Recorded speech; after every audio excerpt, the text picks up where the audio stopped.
grafik fungsi y sama dengan fx, kemudian garis vertikal y sama dengan, ini bukan y ya sebetulnya, ini x sama dengan a dan x sama dengan b.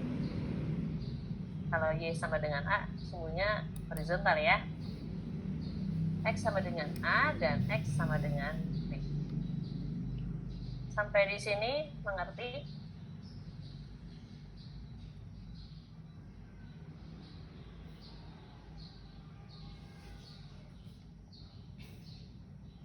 Sampai di sini mengerti? Oke, kita lanjutkan ya. Nah, ini ada penjumlahan teori dari Riemann ya, Riemann. Jadi Anda lihat di sini, ini ada A sama dengan X0 lebih kecil dari X1 lebih kecil dari X2 dan seterusnya. Kita lihat di sini, ini kan kita mau menghitung ya luas di bawah kurva. Jadi misalkan dibikin ya thin rectangles. Jadi 4 persegi panjang yang tipis, yang kotak-kotak ini. Kalau lebih kecil lagi seperti ini. Ya, ini semuanya y-nya positif, artinya ada di atas sumbu x, ya. Nah, ini Anda lihat yang dimaksud dengan Riemann sum, ya, itu fungsi ya fc1 dikalikan delta x1 kan panjangnya, kan luasnya ya. Jadi ini kan delta x1, kemudian 4 persegi panjang kan panjang kali lebar luasnya ya. Nah, itu lebarnya delta x1, kemudian panjangnya fc1 yang di tengah-tengahnya. Nah, inilah. Ini kan kalau kita lihat di atas kurva itu ada muncul dikit ya. Nah, ini dia ngambilnya yang di tengah-tengahnya. Ini sebetulnya kita bisa menghitung pakai Excel ya, penjumlahan kayak gini. Dan seterusnya sampai ke N, ya, dijumlahkan. Nah, ini R, ya, itu adalah total area dari 4 persegi panjang yang kecil-kecil ini. Ya, ini kita lihat lebih kecil lagi. Nah, itu sebetulnya nanti makna dari integral diintegralkan, jadi dijumlahkan tapi dengan delta x mendekati 0 ya. Nah, ini kalau teori yang ininya disebut Riemann sum, penjumlahan dari Riemann. Nah, di gambar di bawahnya kita lihat ada yang fungsi ada negatifnya ya, di atas sumbu x itu y-nya positif, di bawah sumbu x itu y-nya negatif. Ini kalau semua dijumlahkan, artinya yang bawah ini dijumlahkan sebagai angka negatif. Ya, jadi artinya nanti dijumlahkan ini plus ini minus ya, yang di bawah kurva di bawah sumbu x. Ya, ini penjelasannya. Nah, sekarang kita lihat teori dasar dari kalkulus ya. Nah, kita sering menggunakan istilah antiderivatif ya. Kan sebetulnya integral itu kebalikannya turunan, makanya disebut antiderivatif. Ya. A function f nih tulisannya gede ya. Ini kan of f. Nah, ini yang diintegralkan fungsinya ditulisnya huruf kecil. Ya, diintegralkan dari a sampai b. Ya. If one has f aksen x, nah ini kan kalau fungsi yang f-nya besar ini diturunkan, maka akan menghasilkan fungsi fx yang diintegralkan. Ya, mudah-mudahan Anda ngerti ya. Nah, ini contohnya nih, sebagai contoh ya. Fungsinya yang sebelum diintegralkan adalah setengah x kuadrat. Ya. Nah, ini kalau diintegralkan maka dia jadi x ya kan. Kalau diintegralkan kan Anda masih ingat kalau fungsi diintegralkan ya, jadi ini ya, ini adalah antiderivatif dari F besar ini kan setelah diintegralkan. Jadi dia pangkat integralkan, maka setengah X kuadrat dari A sampai B. Ya, gitu. Ini kalau pakai general biasanya kamu suka pusing. Kalau dikasih contoh, maka itu bisa lebih jelas. Ya. Jadi yang di dalamnya ini adalah fungsi X misalnya. Integral dari X adalah setengah X kuadrat. Kalau integral dari X kuadrat adalah 1/3 X pangkat 3. Nah, ini batasnya ya. Dari A sampai B, maka di sini FB dikurangi FA. Ya. Because of this theorem, the expression on the right appears so often that various abbreviations have been invented. Nah, ini bisa diringkas ya, tulisannya kayak gini. Ya, ini kalau didiferensialkan kan kayak gini. Kalau dibalik ya, makanya antiderivatif itu disebutnya integral atau antiderivatif karena dia sebaliknya dari turunan. Ya. Nah, ini kita lihat terminologi dari integral. Ya. Nah, kita lihat ini integral fx dx dari A sampai B ya. Angka A dan B disebut sebagai batas integral ya. Fungsi fx which is being integrated, yaitu fungsi yang diintegralkan, is called the integrand ya, integrand namanya. And the variable x is integration variable, artinya variabel yang diintegralkan. Jadi yang diintegralkan tuh bisa x, bisa apa saja ya. Di sini adalah x. Kan fungsinya dalam X diintegralkan terhadap X. Tulisannya dx. Ya. Sekarang the integration variable is a dummy variable. Dummy kenapa? Karena dx-nya kan ini, kalau ditulis d ini dia mendekati 0. Kalau nggak mendekati 0 kan kita tulisnya delta x. Ini sebetulnya awalnya dari limit ya. Riemann sum tadi, kalau delta x-nya mendekati 0 maka jadi integral. Ditulisnya dx. Nah, ini sebagai contoh ya, integral x kuadrat dx dari 0 sampai 1 ya, itu adalah 1/3 x pangkat 3 ya, batasnya dari 0 sampai 1. Kita masukkan angka 1 duluan, dapat 1/3, kita masukkan angka 0, dapat 0. Jadi 1/3 kurang 0 sama dengan 1/3 ya. And if you replace x by v, you still get. Nah, jika kita ganti X dengan V, B-nya juga dV, maka kita tetap masih mendapatkan angka yang sama. Ya. Another way to appreciate the integration variable is a dummy variable is to look at the fundamental theorem again. Jadi kita lihat di teori dasarnya, ya. Jadi mau diubah-ubah dx dv, kita tetap akan menghasilkan yang sama, yaitu integral fx dx dari A sampai B adalah FB dikurangi FA. The right hand side tells you that the value of the integral depends on A and B. Ya, nilai dari integral tergantung dari A dan B and has absolutely nothing to do with the variable X. Dan setelah dikeluarkan dari integral, maka fungsi tidak tergantung lagi dari variabel X, tapi tergantung dari batasnya, yaitu A dan B. Ya. Sampai di sini ada pertanyaan?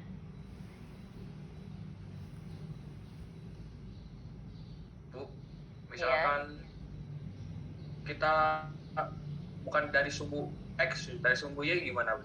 Tapi persamaannya fx gitu. Tapi berarti kan integral fx dy, nah itu gini. Itu yang integral ini gimana? Jadi fx-nya kalau terhadap, kita lihat gambar ya. Fx-nya kalau terhadap Y ya, fx terhadap ini kan berubahnya terhadap x ya. Kalau terhadap y dia tidak berubah, jadi dianggap konstan. Nanti kita lihat integral dari fungsi implisit ya, kan ada y ada x. Nanti kita bisa melihat bagaimana kita memandang dua sumbu itu untuk kasus integral ya. Ini kan berubahnya di x ya, x-nya dari A sampai B. Kalau dari Y juga semuanya berubah, tapi dia tidak diatur. Mungkin berubahnya dari sini ya, dari maksimum sampai minimum. Tapi di sini tidak dibahas. Jadi kalau tidak dibahas, artinya kalau kita mengintegralkan terhadap Y, tapi fungsi dalam X, itu dianggap fungsinya konstan atau kita harus merefer fungsi itu ke dalam Y.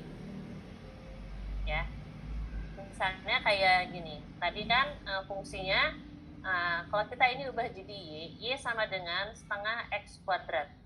Berarti kalau kita ganti X dalam Y, berarti 2Y, ya, X sama dengan akar 2Y. Maka X-nya diganti dari akar 2Y, maka nanti jadi DY ininya. Gitu ya. Penting nggak? Ya, kita ubah variabelnya menjadi KY, ya, bisa begitu. Atau mungkin kalau tidak ada hubungan berarti dia dianggap konstan, ya. Atau kita dua cara. Ya, kita ubah ininya bukan fungsi X tapi jadi fungsi Y. Oke, ini kan bisa diubah jadi Y, ya. Gitu. Ada lagi pertanyaan?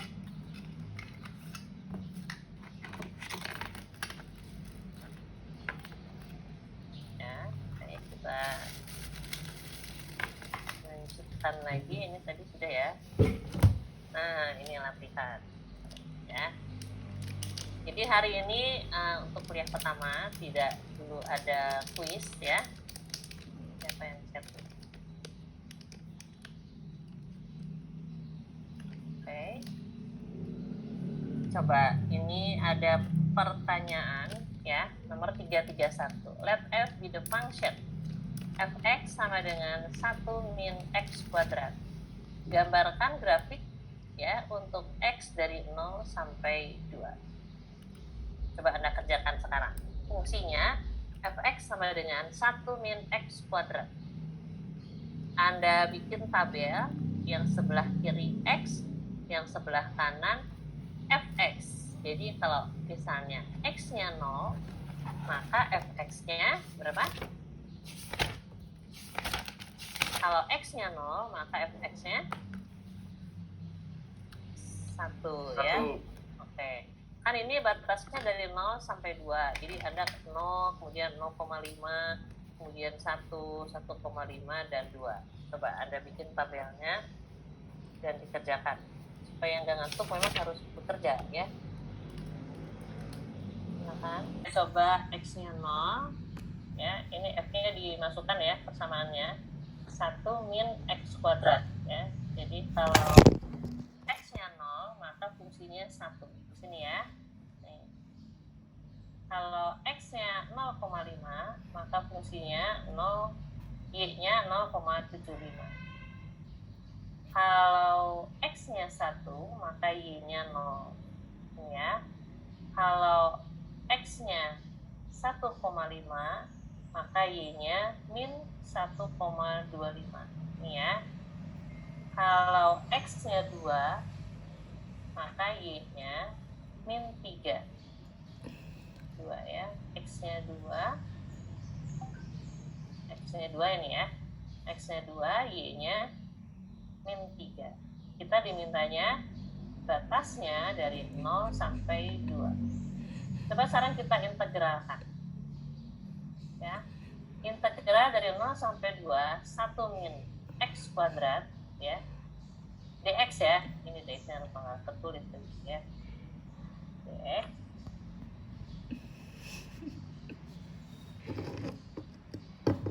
ya. Maka itu sama dengan satunya jadi x kuadratnya jadi 1/3 x pangkat 3. Kita masukkan batasnya dari 2 sampai 0, ya. Kalau x-nya 0, maka dia 0. Kalau x-nya 2, maka dia dapatnya segini. Min 2/3, ya. Min 0,6667. Jadi kita lihat, ya. Kita lihat di kurva sini. Ini kan nggak semuanya di atas sumbu x, ya. Tapi ada yang di bawah sumbu x. Ada yang y-nya negatif. Dan kalau kita integralkan, maka hasilnya luas di bawah kurvanya itu jadi minus 0,6667. Nah, kalau pakai yang tadi, yang sepertiga itu bisa aja, delta X-nya sepertiga ya. Nah, kemudian 2/3, kemudian 1 ya, dan seterusnya sampai dengan 2. Bisa aja ya. Ini aja bisa kok, setengah-setengah ya. Ini, gini, kemudian ini, yang ini ya. Ini yang ini kan kalau digini kan jadi gini, banyak lebihnya ya. Kemudian yang ini ya, itu kalau bikin 4 persegi panjang jadi gini kan, banyak lebih. Kalau kita ambil yang lebih kecil lagi, itu kan sepertiga ya. Sepertiga itu 0,3 di sini kan, ini kemudian 0,6 dia di sini dan seterusnya ya.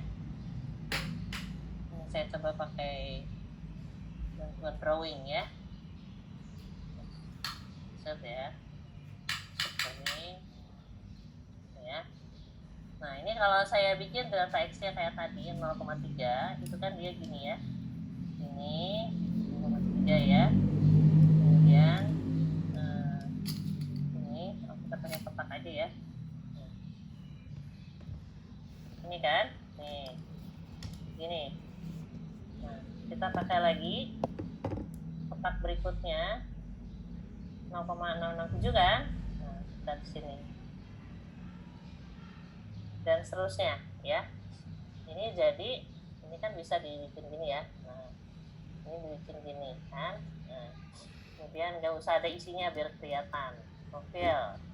Nah kan, gitu kan. Ini profil ya. Nah kan jadi gitu kan. Mau bisa bikin terus ya sampai ke bawah, kemudian cari luasnya. Tapi kalau semakin kecil, dia semakin mendekati ya. Ini kita kecilkan. Nah kayak gini.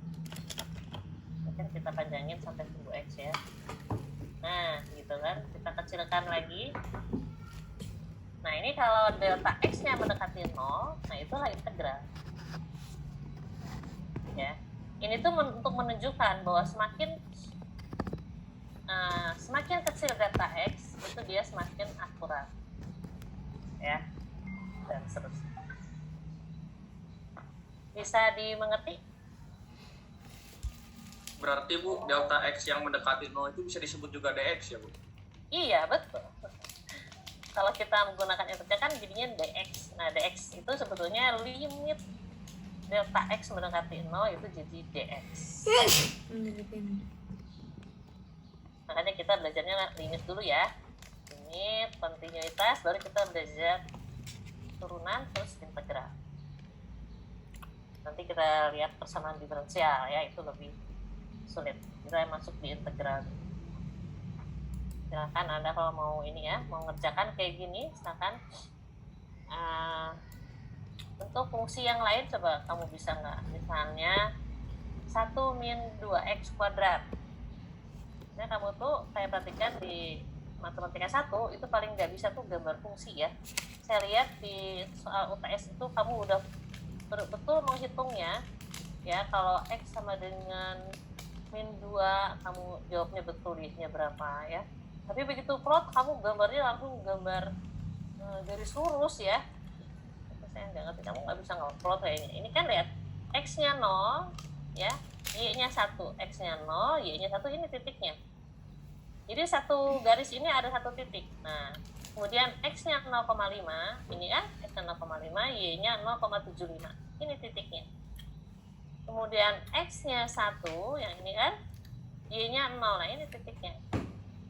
X-nya 1,5 ini x 1,5, y-nya min 1,25. Kalau y min itu di bawah sumbu x, jadi yang ini. Kemudian x-nya 2, yang ini ya, y-nya min 3, yang ini titiknya. Jadi kurvanya seperti ini. Kurva itu menghubungkan titik-titik yang tadi kita plot. Nah, ini kan sebetulnya parabol, tapi dia membuka ke bawah ya. Kemudian dia titik puncaknya ada di y sama dengan 1, karena ini kan 1 min x kuadrat. Kalau y sama dengan min x kuadrat kan dia puncaknya di 00 ya, di sini. Ini dia ditranslasikan ke arah sumbu y positif sejauh 1, sehingga persamaannya 1 min x kuadrat. Jadi naik di atas puncaknya itu di sumbu, di titik y sama dengan 1.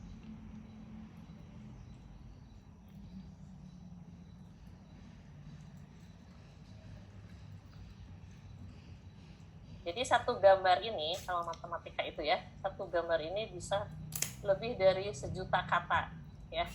Kalau kamu bicara panjang lebar ya. Nah, tapi kalau melalui gambar, ini banyak yang bisa diungkap dari gambar ini. Itu sebabnya biasanya orang engineering lebih sedikit bicara daripada orang-orang sosial ya. Orang sosial bicaranya banyak karena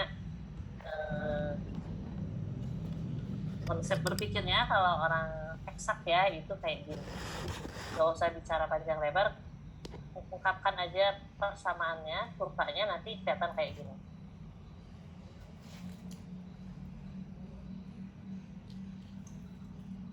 Ada pertanyaan? Kita lihat, coba Anda kerjakan dulu yang punya, kamu kerjakan sendiri ya, kerjakan di Excel, buka komputernya, kerjakan sendiri, kemudian sampai keluar kayak gini. Itu caranya supaya bisa.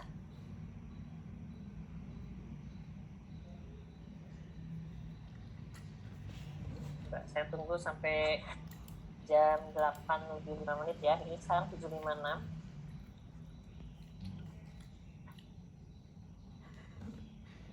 Kita mau lihat soal yang lainnya.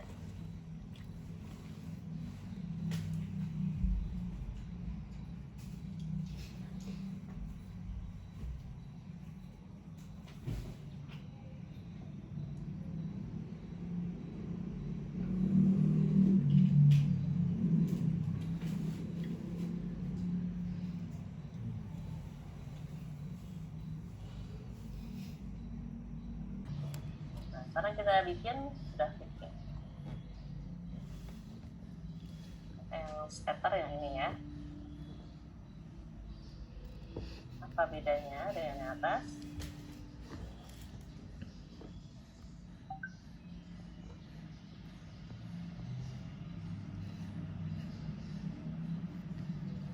Coba kita serang integralkan ya.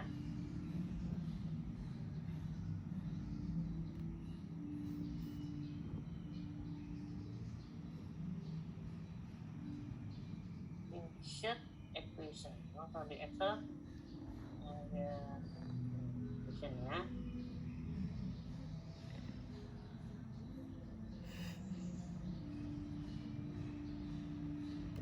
Kan kita pakai ini ya. Data. Ini ya. Ini fungsinya adalah 1 min 2x kuadrat ya. Ya.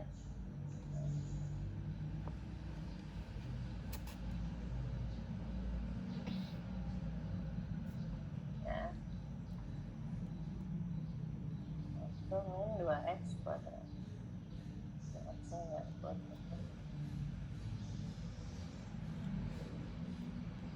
Batasnya dari 0 sampai 2 ya.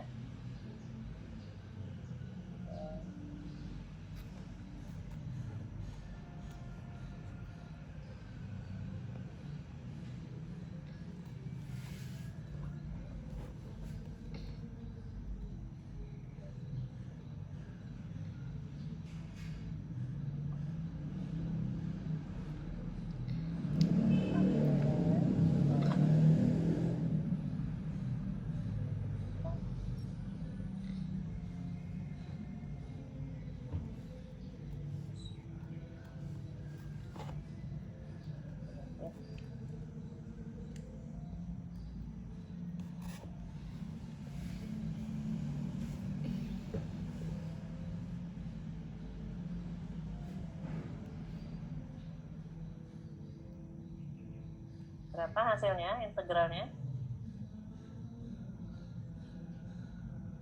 Minus 16/3 Bu. Kan ini X min 2/3 X pangkat 3 ya? Betul? Ya. Ya Bu.